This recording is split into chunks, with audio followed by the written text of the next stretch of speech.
So, namaskar, friends.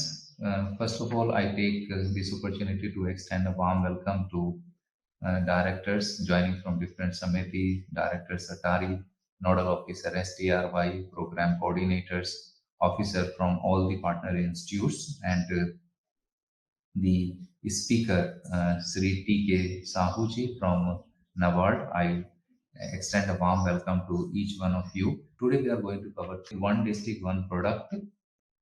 And to speak on this, we have invited Sri T.K. Sahuji. Welcome, sir.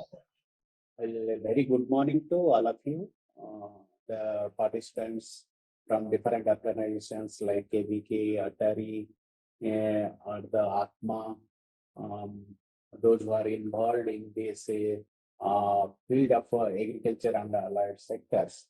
And before I am going to present the topic on ODP and the skilling opportunities available on the different schemes of NABARD, where they say skilling. We are doing some skilling of rural youth and women in agriculture. I'd just like to tell 2 minutes for NABARD, since maybe all of you know about NABARD because in every district of the country, we have a district development manager which constantly in coordination with the KVKs, ATMA, or the training institute at the district level, they're working, you may. So NABARD is basically a developmental financial institution interested with the flow of credit to agriculture and the allied sector. As all of you know, for farming to take into a business, the farmers need credit, and the credit can be provided through the institutional finances like banks or private sector banks, RRBs, cooperatives. So that we are doing. And besides the supervision of these cooperative banks and RRB banks, besides that, we have some developmental works like watershed development, tribal development in the farm sector, and formation of farmer producer organizations. And in the farm as well as in the microcredit, the SAG or women development, and the financial inclusion per se. We have been interested with these developmental works. With these few words of NABARD, I would like to share my presentation.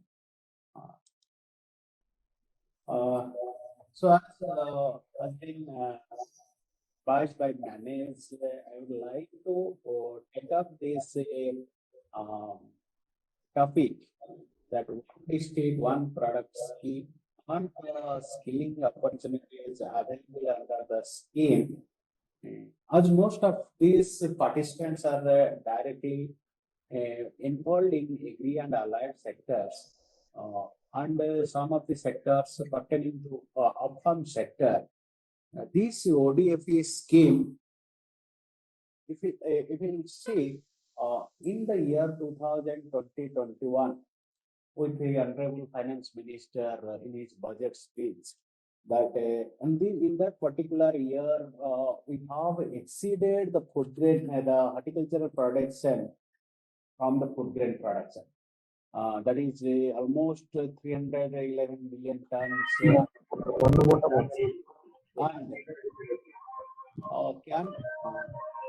And can mute, sir? I will request the participants.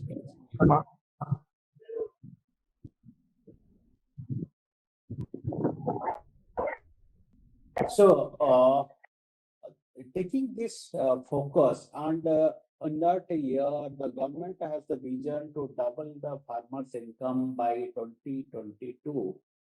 And these horticultural crops has a greater potential to take up as a business proposition for the farmers, which have the export potential. And the export policy of the government in 2018, it says double the export to $100 billion.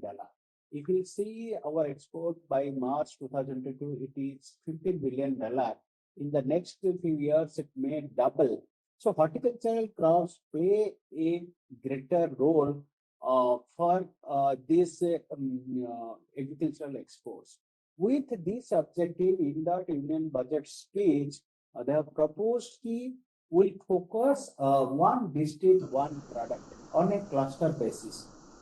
For example, since I based it at Telangana, I will give some few examples. Like in Karimnagar, in Mahabubnagar, mango is the focus product, where they are doing a lot of mango cultivation. So both of the forward linkage as well as backward linkage is necessary to take these products to address the entire value chain.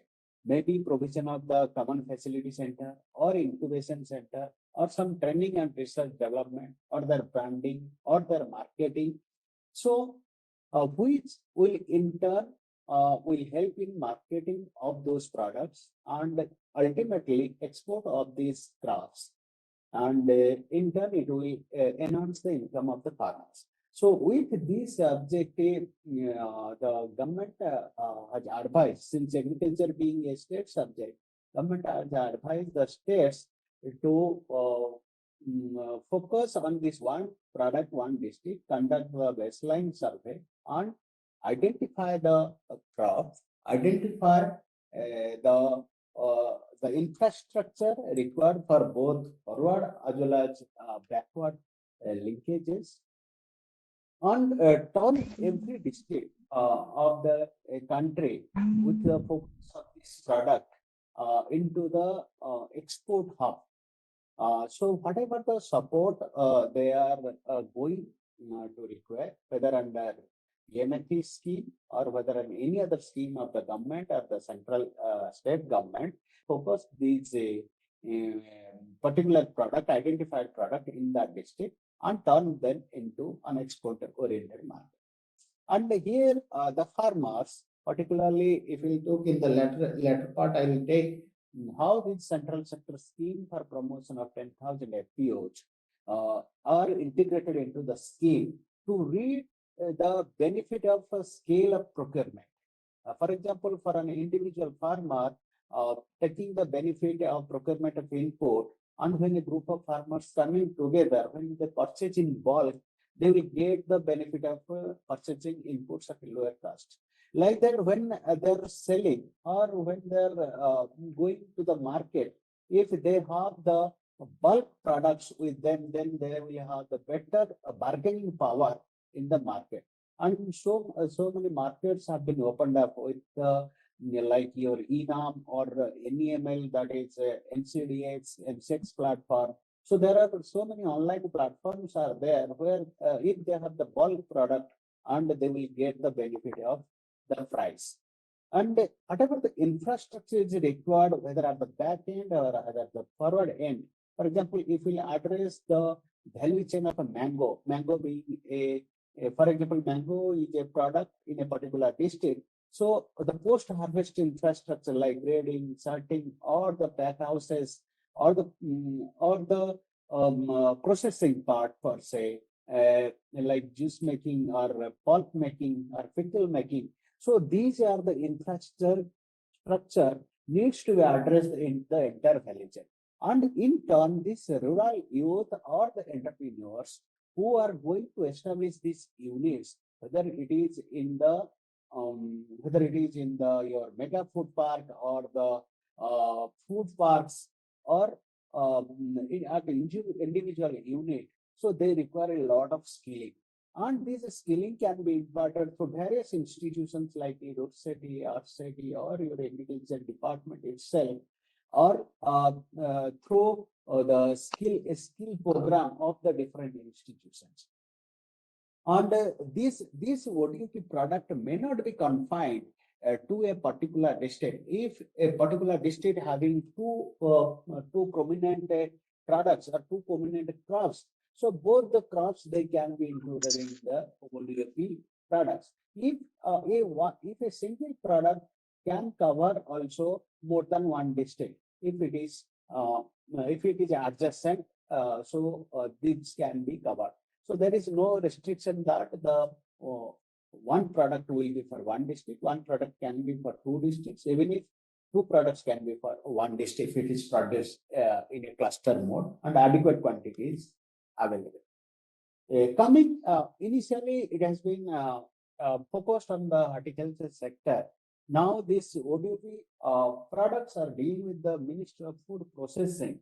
So, since all these products, particularly it is focusing on the perishables. So, keeping these in mind, because these are the perishable products, also reprocessing is required to get the more value from these value-added products. So these identified product in the district, where is the focus on the perishables?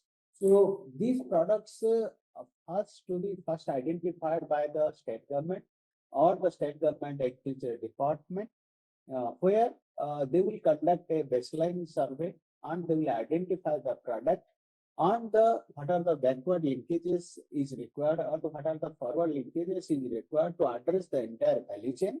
It may be horticultural products, it may be allied sector products, or it may be any traditional or innovative products like honey or minor forest produce, depending upon the situation available in that particular district. So these ODOP products will address the food processing sector, and for this, numerous micro enterprises will be benefited from this. There are some micro enterprises still available in those areas who are doing some sort of processing. So, a need is required to formalize these micro enterprises and to grow them and become globally competitive. And these enterprises will generate a lot of skill and semi-skilled jobs in those areas. And since it will, in the micro food entrepreneurs, they require a lot of credit from the institutional finance like banks. So RBI last year come up with the priority sector guideline that up to 2 crore of the credit provided to these micro entrepreneurs for setup of the unit, they will be considered under priority sector lending. So, and these entrepreneurs will be given more focus on the aspirational districts. And during this micro entrepreneurship development with this one district, one product, they will be organized, they will be linked to the organized market, even if they will set up their units in these food parks or mega food parks, they will source these raw materials from the hinterlands, like the farmers. And these farmers will provide it to the processing units in the food parks or the mega food parks. And the farmers will get benefit out from the value addition, as well as the entrepreneurship will get these value-added products and ultimately deliveries to the consumer.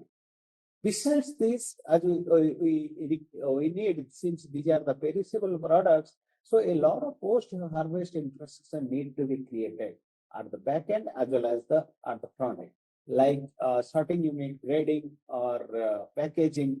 And this branding and marketing is more important, because when you go for export of these products, a lot of things has to be taken care, like the phytosanitary measures or the pesticides residues,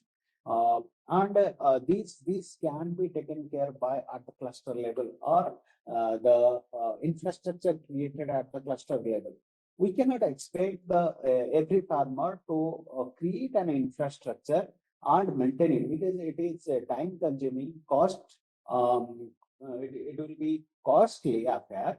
So at a cluster level, if they will create these infrastructures, whether processing infrastructure or the post-harvest infrastructure or common facility centers, all those farmers will get benefit out of that, and it will add value to the products. Then these OTOP products under Prime Minister Formalization of Micro Entrepreneurship Scheme, They have identified for the 705 districts. And if you see, if you open, I'll just show you.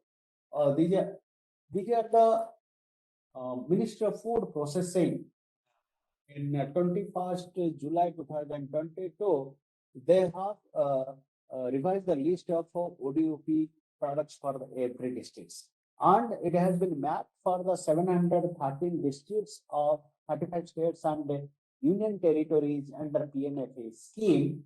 And if you see for every districts of the every states like Andaman Nicobar, the districts and the ODOP products they have given. In each case, they have been provided. Like in Andhra Pradesh, Anandpur or Chittoor or East Godavari. So it covers a whole lot of products, not only agriculture, even the fish and allied sectors.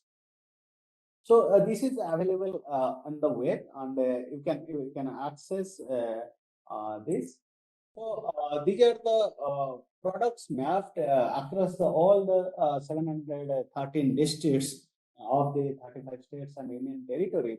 So under this Prime Minister formalization of micro food processing enterprises, they are providing some support to these entrepreneurs. Like in case of individual entrepreneurs, they are providing credit linked capital subsidy of 35%. Means the borrower has to avail the loan, and they will get 35% as subsidy and 10% of his margin money, and the rest around 55% with the bank loan. And maximum bank loan he can avail for unit is 10 lakh rupees per unit. It is for individuals, and it will go to the FPOs, farmer producer organizations, or self-help groups or cooperatives. They will, in addition, they will get the grant up to 35% to support these clusters, and for the infrastructure created to address the value chain, like sorting or grading unit, processing unit, and these for common infrastructure, they will get around grant of 35% of the amount availed of the loan, and for branding and marketing, they will get around 50% of the marketing support. Coming to this one district, one product. When government has announced the central sector scheme for promotion of 10,000 FPOs in July 2020, they focused these agri sectors, particularly the crop husbandry areas here. And another scheme for fisheries was also there, which focuses the fishery sector. So the basic objective is we have identified the one district, one product on a cluster basis, which have the potential of export. And so in every block, they are going to promote 2 FPOs per block. And which these farmers organizations will help, they will supply the quality inputs as well as the technology extension services to increase the production and the productivity of the crops. And in turn, the FPO will have the responsibility of marketing those crops and adding value add to those crops, and we explore the export potential of those crops. Here the strategy will be the identified crops in the cluster. The identified agency will do the survey. They will see how many farmers or how many entrepreneurs are doing that particular product or the particular crop, what is the potential, and what is the potential for the value addition, and accordingly the FPO will be promoted, which will be supported under this central sector scheme. And for FPO, they are going to support around 18 lakh rupees for FPO with an equity grant support of around 15 lakh. And they will also provide the credit guarantee facility up to 2 crore per FPO when they avail the loan from the financial institutions. And coming to the NABARD's initiative on skill development, as all of we see, these one district, one product will have the potential to impact the skill and semi-skilled entrepreneurs or the workers or the farmers. So NABARD's initiative on skill development, we have currently running these 4 programs. Since we know now the women's in agriculture is quite significant. So the first 2 programs are basically address the women's entrepreneurship development, particularly the self-help group members, where in micro entrepreneurship development program, these matured SSGs, we are providing a training up to 10 to 15 days training, both in agriculture as well as non-farm sector or farm sector, to impart the training through the quality training institutions. And in case of the second program, it is little bit a intensive training program, where the first training program, then there will be refresher training program and some sort of common facility centers or infrastructure support we are providing under this. And coming to this rural youth in agriculture, as all of you know, the retention of rural youth in agriculture, population is growing. We require a lot of food, and today's youth are not interested in agriculture. So encouraging them, we have a scheme, the encouraging rural youth in agriculture, as well as the skill development and entrepreneurship program among the rural youth. Both the schemes are address a longer bit of duration of training to this, covering 4 to 6 weeks.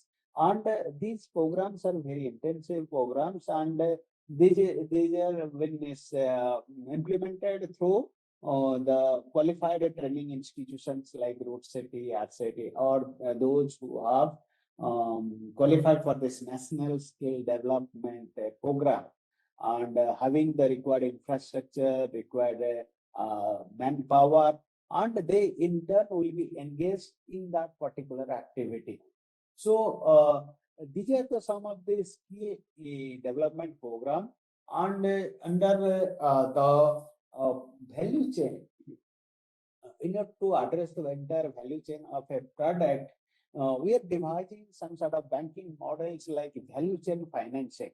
If you see a particular crop, and we have to address the entire value chain from farm to fork, like from sowing of seed or soil preparation to the ultimate marketing of that products or export of that products. At every stage, there will be value addition by the farmer, value addition by the entrepreneur, or value addition by the processor. So they require a credit or they require finance. So this value chain financing, we have developed some models, and we are imparting training to these bankers to address this value chain of financing. For example, here one crop is like turmeric. Turmeric, they want it to be processed and to be marketed, since the curcumin content is more in the case of a particular turmeric in Nizamabad. So we help them for acquiring the testing machine, as well as the processing of turmeric and branding, then going to the market. So this entire value chain, where the credit is required, we are facilitating. In turn, we are giving some finance or refinance to those banks to finance those activities. So with this, I will like to conclude my presentation. Thank you very much, Mr. Sahoo, for sharing this information on one district, one product.